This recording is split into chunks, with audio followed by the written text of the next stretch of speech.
So this is our 15th session, and we're going to be following up the discussion of burnout with a discussion of depression. Okay, I'm Paul Rabideau, and glad you're here. So just some facts about depression. Or let's say questions. You'll give me the facts maybe. So who does it affect most? Just what different types of people does it affect most? Let's say men or women? Women. Women. Yeah, let's see. Twice as often as men, right? Also teenagers and elderly. Okay? So I guess those men in the middle-aged men just aren't depressed. They're just not thinking enough to be depressed, probably. Yeah, women twice as often. 10% of Americans at any given time are depressed. So this is clinically depressed, which means, something like, over the course of 2 weeks or maybe longer than that, most days, and there's a bunch of symptoms that we'll talk about. So clinically depressed, 10%, 12% of women, 7% of men in a given year, right? So what causes depression?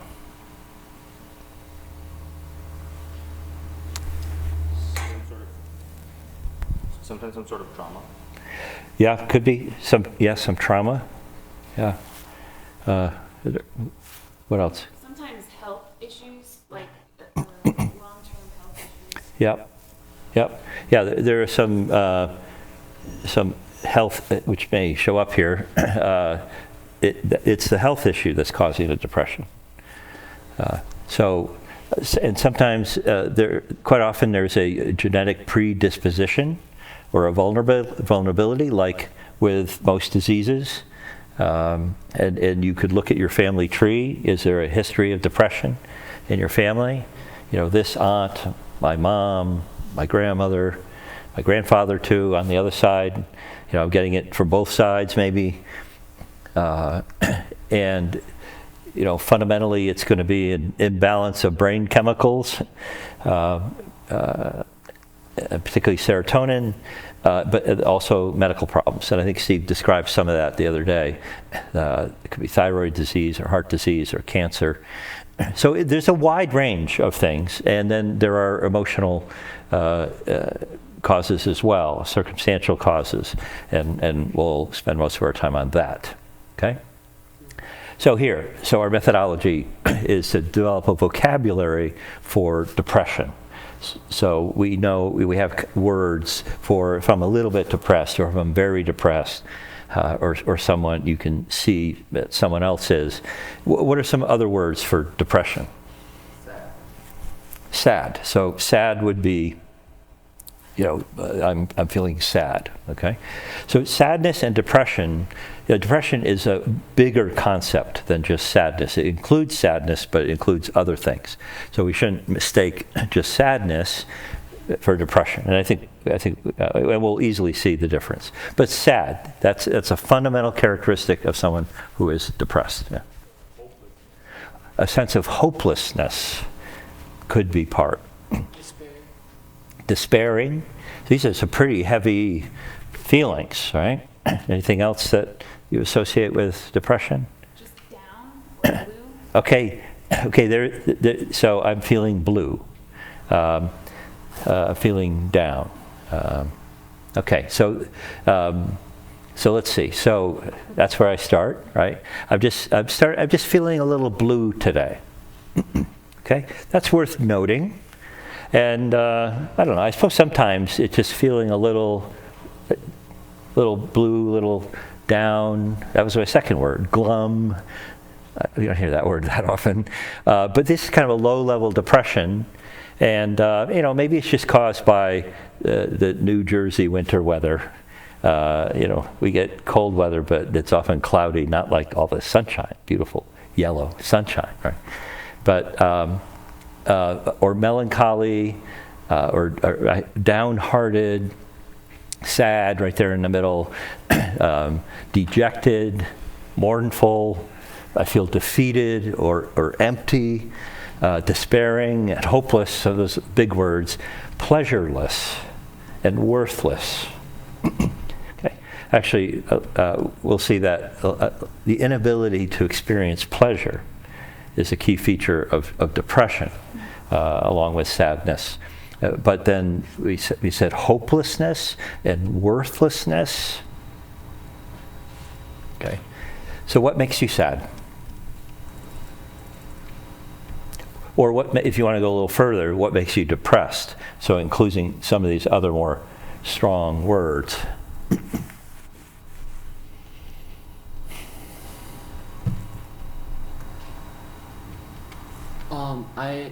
I get really affected when family members are sad or depressed. Okay, so when people you care about are sad, your mirror neurons kick in and reflect that feeling, right? So when other people are sad, it makes you sad. Yeah. At a funeral, and you might, feel that there's this sadness in the room, right?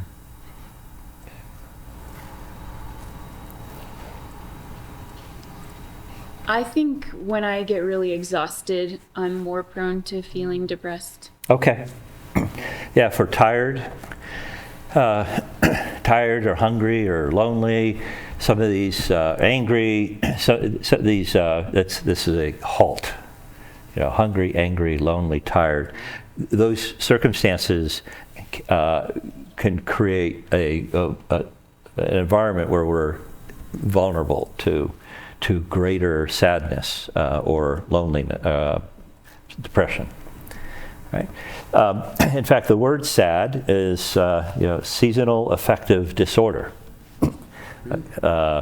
and I think particularly in environments, climates where it's cloudy, there's less sun.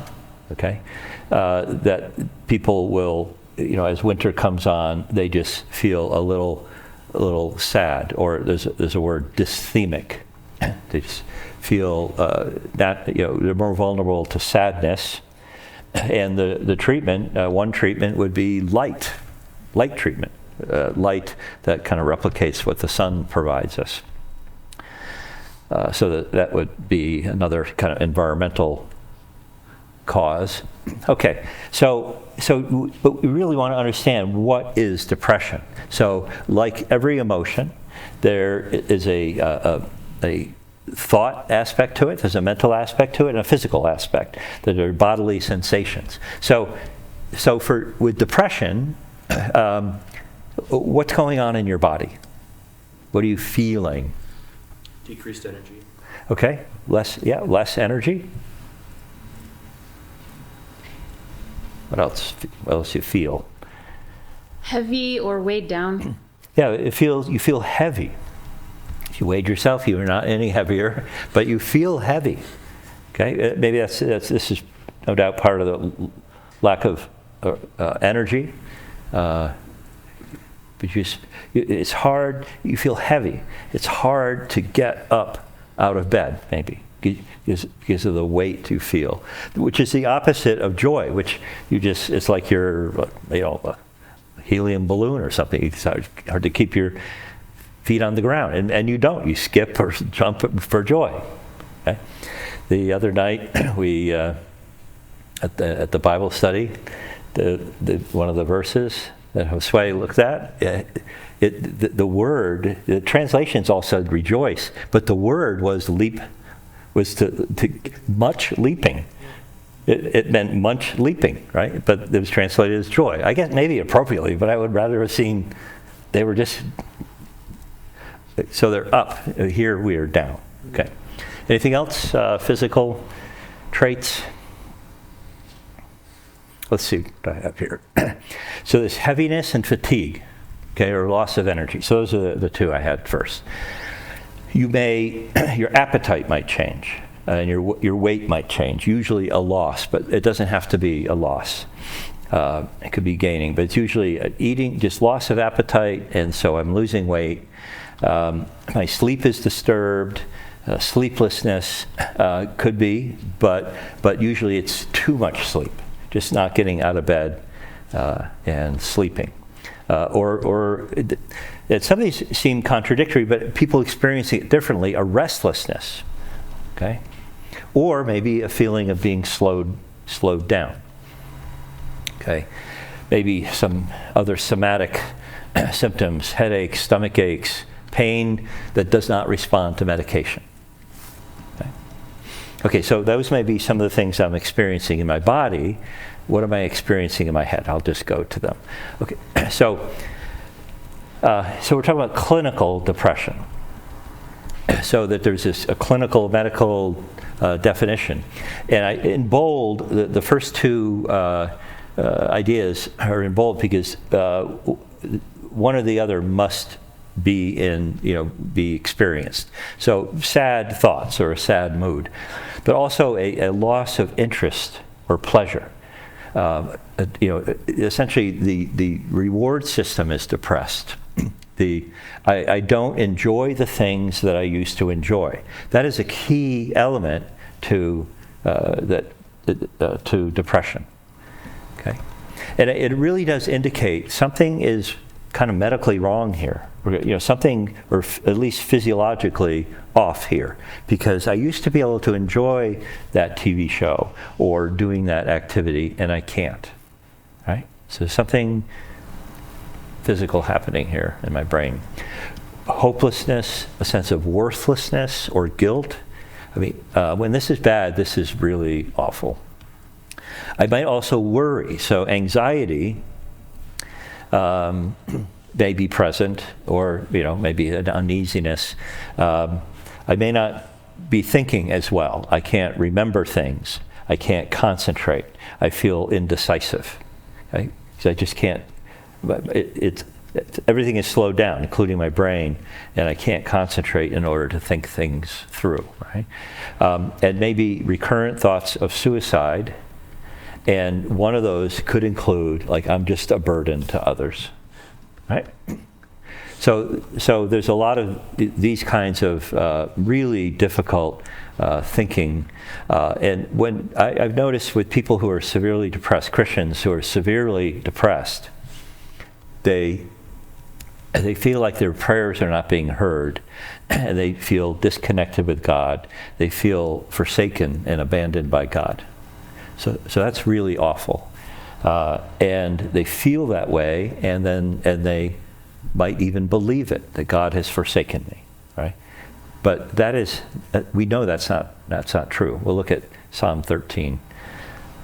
Okay, this is something that Steve got or put together, and I won't go through it like he did, but I just wanted to highlight that in that larger picture, that a normal functioning brain and neurons are going to be sending neurotransmitters from one cell to the other cell, and when this is serotonin, we have this sense of well-being.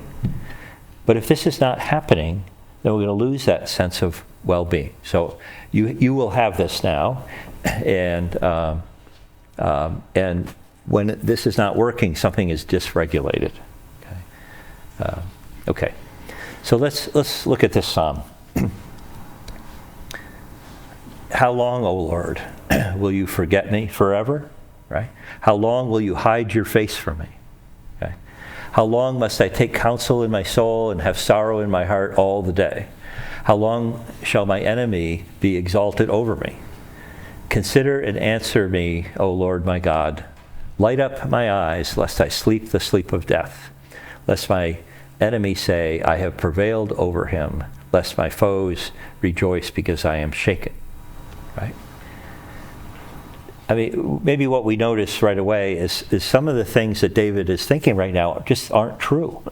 Right? It's not true. How long? Oh, David was loved by God, and through other parts of Scripture, God keeps going back and said, like David. Like David. David is the model for good relationship with God. And so we know for sure that the truth is that I will never leave you nor forsake you, right? And that's not just a New Testament idea. That's through the Old Testament as well. I will not leave you even to the end of the age.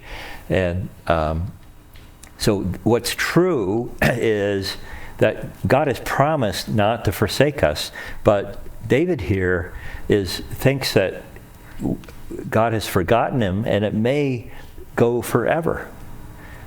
Okay, and that God is hiding his face from him, and he thinks that's what's going on, because it just feels like God is not present anymore with him, and David's maybe believing that. Okay, so he's feeling forsaken. It seems that it will never end, and that's what happens to people who are depressed. Is you may say, well, you were depressed earlier in the year, and then you recovered and you had a good summer, and now you're feeling depressed again. And that's happened many times with you, right? So it does end. Like, yeah, I know, but this time it just feels like it's never going to end. That is a very depressing thought, and that's hopelessness, right?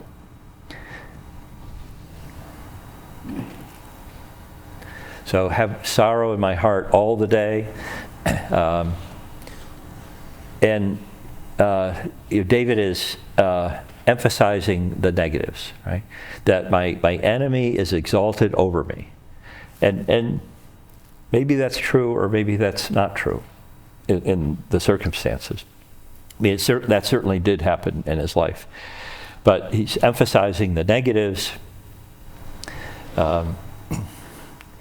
His eyes, he's asking, light up my eyes. I guess they feel dark in some sense, emotional sense, and that I'm going to die. I'm just going to sleep the sleep of death, and these thoughts that he's just going to expire. And so this is what David is expressing in these first 4 verses of this 6-verse psalm. Okay, it's a good expression. And of course, David probably didn't write this while he was depressed. He's just reflecting on, this is what I was feeling. And so let's just talk about, before we look at the last couple of verses, just talk about ways of thinking that can create depression. Let me make sure I didn't skip over something here. Yeah. Okay. The type of thinking that could lead to depression, right? And these are called cognitive distortions. Okay? So I'm thinking in a distorted way. And David was thinking in a distorted way. These things aren't true. But he's thinking them, and it's creating feelings that feels like he's going to die. And I'm just being beaten down on every side, and God, you don't even care. You have left me, right? So I gave you, emailed to you a list, a more complete list. But if you catch yourself thinking this way, or you can hear other people thinking this way, this can explain why they feel so badly, right?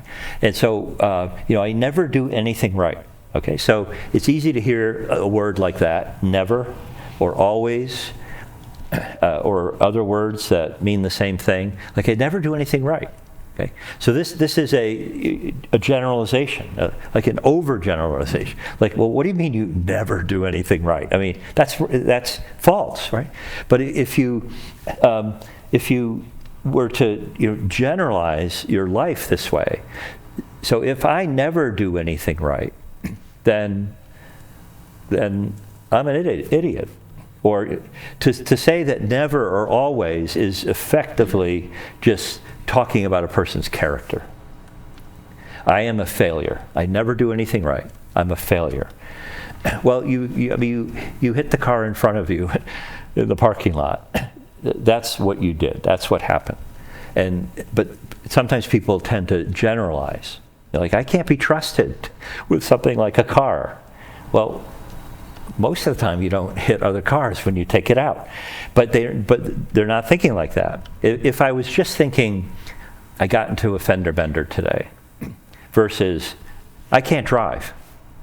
Okay, those two words, those phrases feel very different. Okay, so being careful not to overgeneralize or sort of all or nothing, extreme, always never type thinking and language. Depressed people use this kind of language, right? Because they're thinking a certain way and they're feeling a certain way, and then the behavior comes out, which would be certain kind of speech.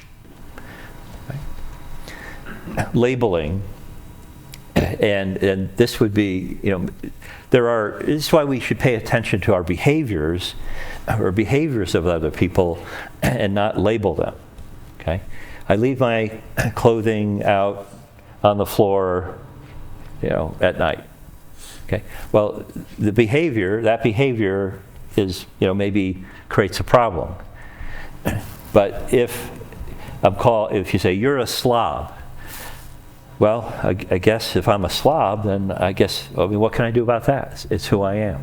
Rather than a certain behavior, like you just drop these things and you could pick them up or not drop them. So labeling people.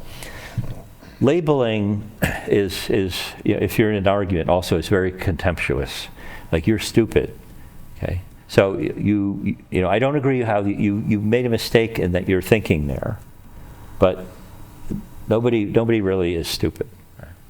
But if I think I'm stupid or think I'm an idiot, that is very heavy. And how do I get rid of that? Or mental filters. They're just saying that because they're nice. They're from the church. They've got to be nice. That's why they're saying that to me. I'm filtering out, I'm discounting a positive thing that someone said to me or a positive thing that happened. This is another kind of distortion or error in thinking, is that you just filter out the positive and just put an emphasis on the negative. That is a type of thinking that could lead to depression. Right? Or jump to conclusions. He didn't say hi, so he must be mad at me. Right? I'm drawing a conclusion. I'm just jumping. Maybe he was like Paul. He just gets self-absorbed and preoccupied, and he didn't even see you. Right? So that's an error in thinking. We've talked before about emotional reasoning. I feel this way, so I must be this way. Or, I feel badly for what I did, I must be a terrible person. Just believing my feelings, where I shouldn't even really believe everything I think. Right? Not everything I think is true, and not everything I feel is true.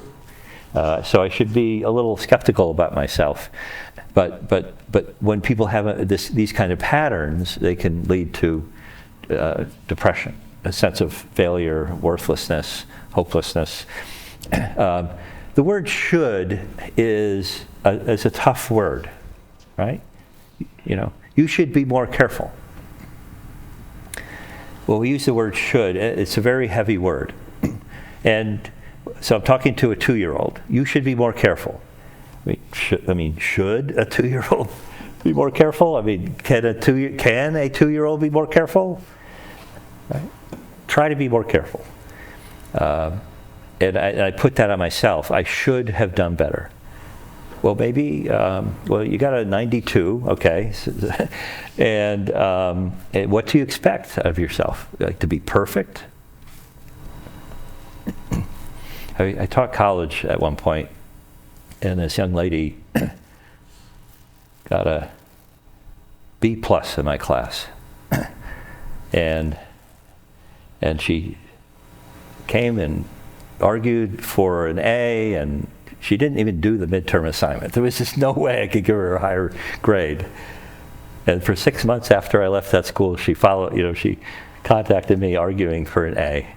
And she had never gotten less than an A, apparently. And she thought, if I don't get all A's, then this, that, and the other thing. And I'm like, you are so smart. Don't worry about it. But she couldn't.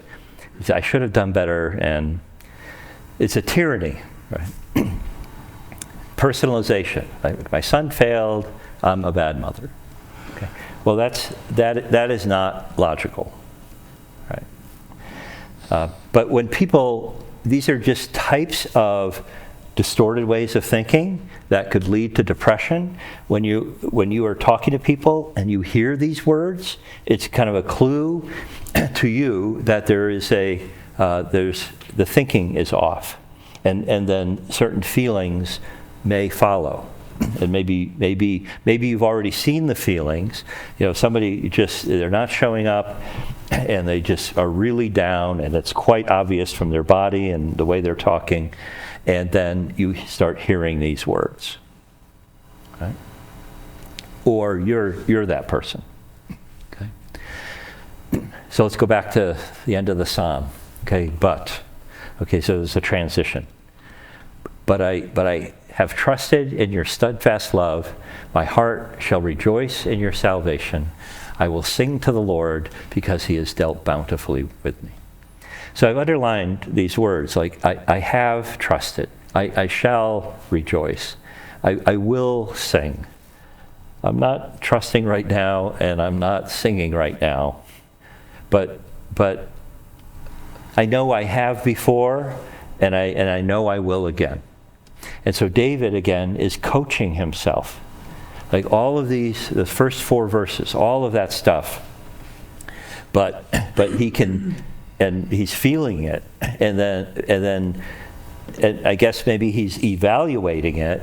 And then he's trying to change his thinking, and he remembers that, no, it's been better, and I have recovered before, and I will this time too.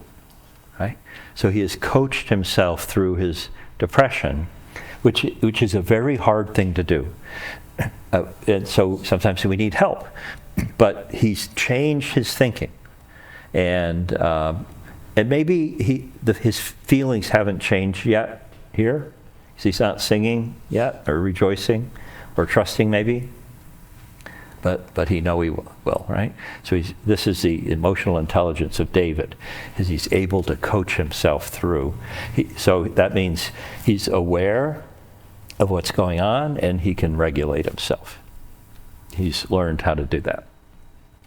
Okay. Right? Hasn't always been this way, and things will improve. But that's tough under hopelessness. Okay. So what is true? This is a good question. It's a good question to ask yourself at times when you feel depressed or you feel anxious, because depression and anxiety and fear and many other emotions are based on believing things that aren't true, right? So I'm feeling this way, there's something wrong. So what is true? And for hopelessness, what's true is, therefore, preparing your minds for action and being sober-minded, set your hope fully on the grace that will be brought to you at the revelation of Jesus Christ. Okay? Peter says this. Hopelessness would say, nothing good is ever going to happen again. Right? But Peter says, wait a minute. What about the revelation of Jesus Christ? It may be tough, and it may be tough for a long time, but the Lord Jesus is coming back. And the grace that is going to be brought to us when the Lord Jesus comes back. Okay? And so we can think of that. And that would address, things are not hopeless as long as there's the Lord Jesus. But can I use thoughts like that to pull myself out? Or guilt. Now, if I did something wrong and I feel guilty, okay, I am guilty. And that has a certain feeling that can be resolved by making up for what I did. I can always apologize or somehow restore, or at least try. Right? But I will sometimes feel guilty for things that I didn't do. And this I call false guilt, and we could talk a lot more about that, but that's worth reading about, since we won't get to that subject. And you, who were dead in your trespasses and the uncircumcision of your flesh.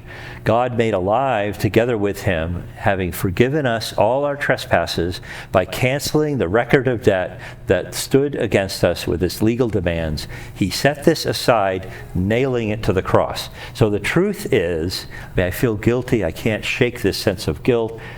Maybe I should have done better. I shouldn't have done that. And maybe so, right? But you are forgiven, right? I am forgiven. And this is such a dramatic statement, that forgiven our trespasses, like canceling the record of debt. So there's some kind of record of debt that is canceled. That piece of paper, cross it out, and it had legal demands, but they have been canceled, and he nailed it to the cross, right? I am forgiven. I did do that thing. Or maybe, but I can't forgive myself. Well, I mean, maybe that's a little arrogant. God has forgiven you, and you can forgive yourself. It's done. It's done. I mean, that is just one of the wonderful things about our salvation. And this picture is, maybe even if you did something wrong there, it's forgiven. But feeling that, and if I think this, it feels good to read that verse right now, and because it makes me feel very positive about my situation. Okay, or a sense of worthlessness. This is a tricky one because the fact is, only God is worthy.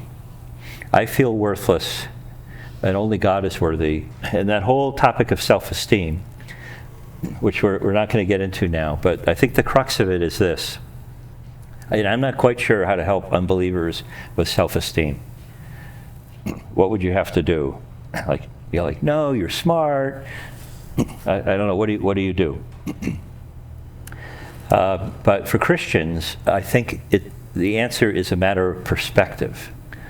And I feel worthless. Well, okay, well, good, because you are, right?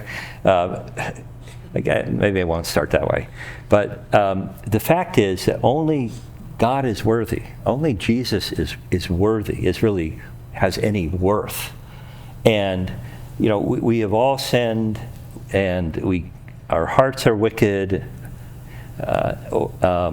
That's true, right? And I in myself, I don't really have any value, but Jesus has great value. He is worthy, and he is in me, and he's partnered with me in ministry, and that's where I get my value. And that has to be enough, right? And in fact, it's more than enough. But that's what you have to accept. That's what we have to accept, and just be happy that that's true. So I think that's a little tricky, and we don't have to try to convince Christians that they are worthy, because that's not really the answer.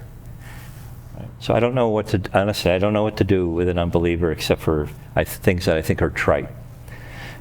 But I think that's what this is about. And interestingly, the Bible says, it calls some people worthless. It uses that phrase quite a lot.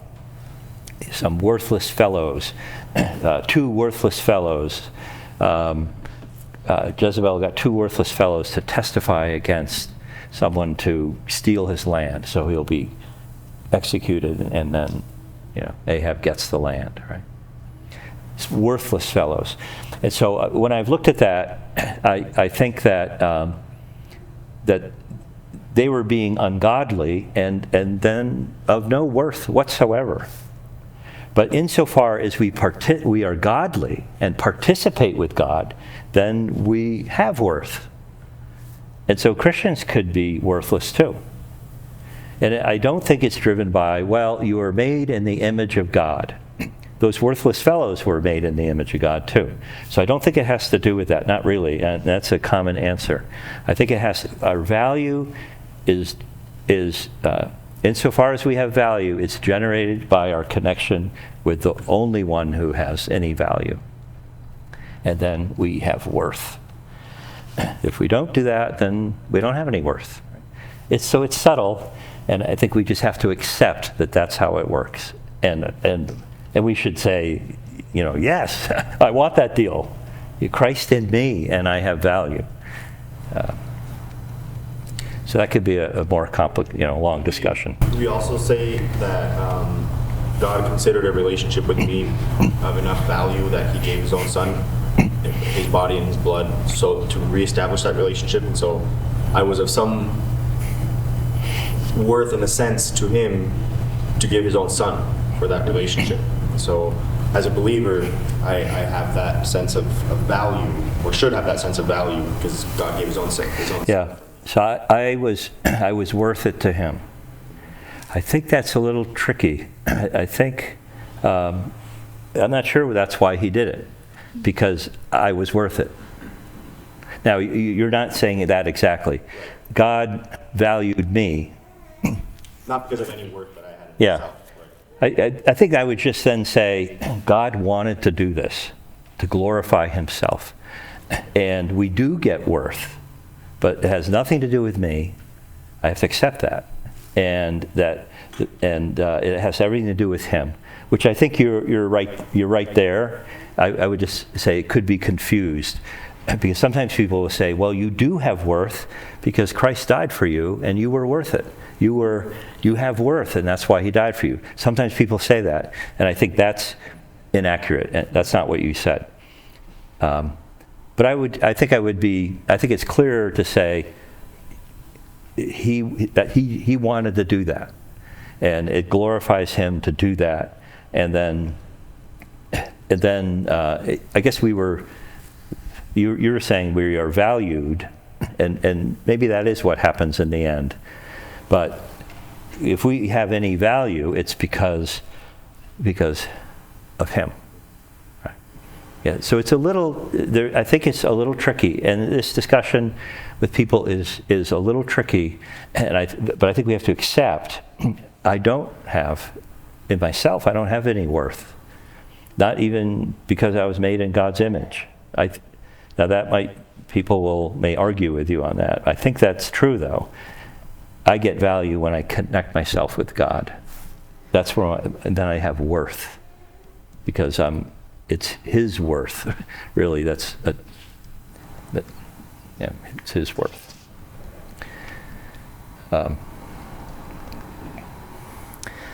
And that we are approved in Christ. I'm not approved on my own. I don't, it's not based in me. It's in Christ. Okay. So in depression, it's also true in anxiety and fear, maybe elsewhere. And burnout is a collection of some of these emotions. Right? But challenging false thinking, right? That is just a good cognitive therapy thing to do. It just so happens the Bible is good cognitive therapy.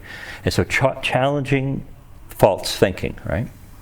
Take care lest there be any unworthy thought in your heart. Right? We destroy arguments and every lofty opinion raised against the knowledge of God, and take every thought captive to obey Christ. Do not be conformed to this world, but be transformed by the renewal of your mind. We used this verse earlier.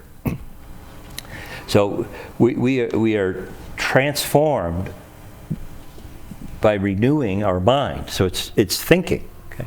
It's all parts of the brain and the NLT. Don't copy the behavior and customs of this world, but let God transform you into a new person by changing the way you think. Okay? Challenging false thinking. You must no longer live as the Gentiles do in the futility of their thinking. Be made new in the attitude of your minds. Okay? It's all about our minds and the attitude of our minds, and being made new there, and not being like the world, and to put on the new self created to be like God in true righteousness and holiness. Okay? Okay, so when we're trying to be help people, right? Challenging thoughts, right? And there's a phrase, self-talk. How do you talk to yourself? Do you say, you label yourself that, I'm just no good, I'm worthless, I'm a burden to others? Or no, I have value in my relationship with Christ. I mean, I can have a lot of value and a lot of worth. And so, if I would just connect myself with God again,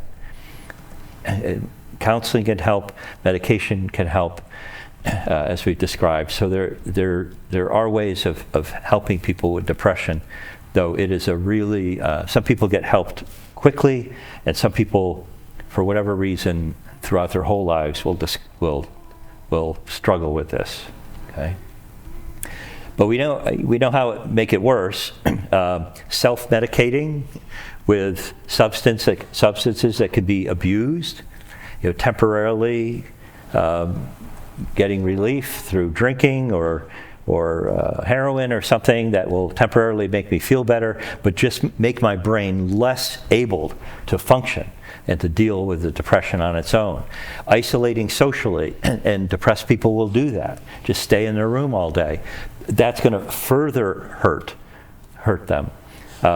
Stress or poor stress management skills, not eating well, not being physically active. So a depressed person, although this is exactly the opposite of what they want to do or feel like doing, really should get up, go take a brisk walk, eat good food, and learn how to manage stress and be with people. Maybe that's the most important thing.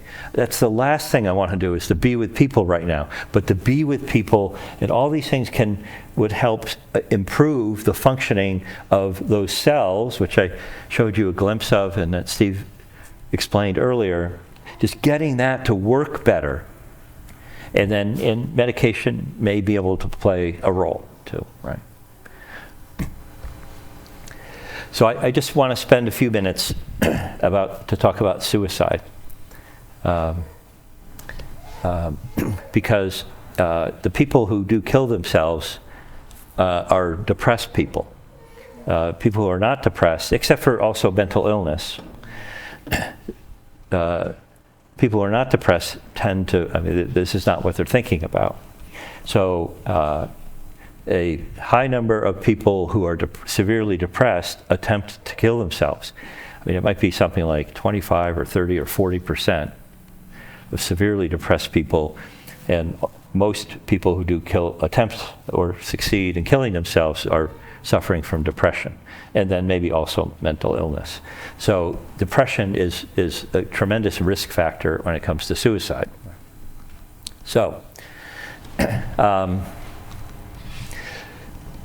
so I'm sharing this with you just so you have a greater awareness and understanding about how suicide, how one progresses towards suicide attempt.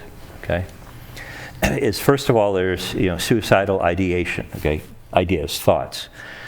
So that would be so if somebody says something to me, talking about harming themselves, I never ignore it, right? Even if it's, if I don't know them that well and they say, I just want to be with the Lord Jesus. Right? So I don't ignore that. And I say, well, tell me about that. What are you thinking, right? Tell me your thoughts, okay? I might say this, have you thought about hurting yourself? And they're like, no, I just, I don't.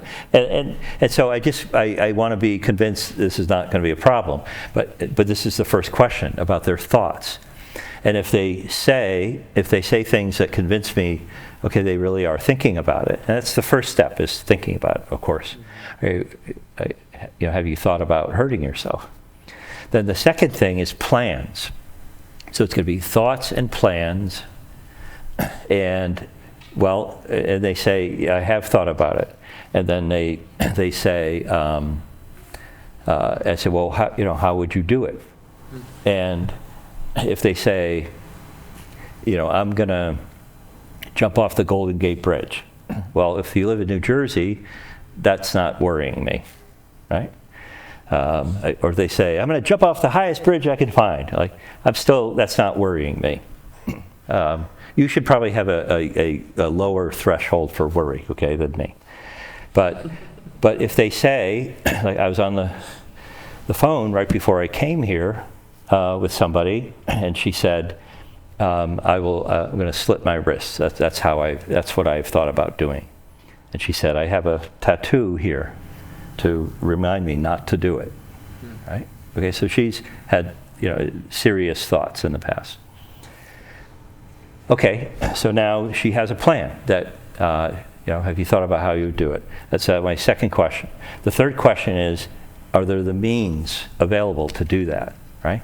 Okay, so the Golden Gate Bridge is not available today, and if, it would take probably a couple days to get there one way or another, and it doesn't worry me. But do you have a way of doing that? Right? So a kitchen knife, that's available if what you said is slit your wrist. So now this is getting pretty serious, right? I've been thinking about it. I've got an idea about how I would do it, and I'll blow my brains out. So a statement like that, I don't like that statement. But are there any guns in the house? And they said, yes, there are. And you know where they are, and you know where the ammunition is. Yes, I do. Okay, so we're at a pretty serious point here. Okay. So what can you do? So I was on the phone with this person. So I have less control of what's going to happen. What happens when we hang up? But what I want to do is, I usually am not going to take full responsibility for this and stay with this person for 24 hours, right? I'm going to tell a family member. So if we've gotten to this point, I'm going to talk to them. I'm going to say some things. But probably they've said, I'm just a burden to my family. They'd be better off without this. I might say something like that. I said, you have kids, and the fact is, and they'll say like, they'll get over it. I said, they don't get over it. They never get over this. So I try to say things to change their mind right now. And but before I leave, whether I'm with them in person or on the phone, which is a lot harder, I want to pass them off to somebody who will take responsibility for them. So tell a family member. So maybe I'll say, and in this case, I had already talked to her mother. It's a middle-aged woman with kids. I had already talked to her mother, and I said, take this seriously. And so now the mother, understands what's happening. And I said, bring her to the hospital or call the police. If this is getting to be overwhelmed, if this moves any further, call the police. So I want someone else to be paying attention and have an idea of what to do.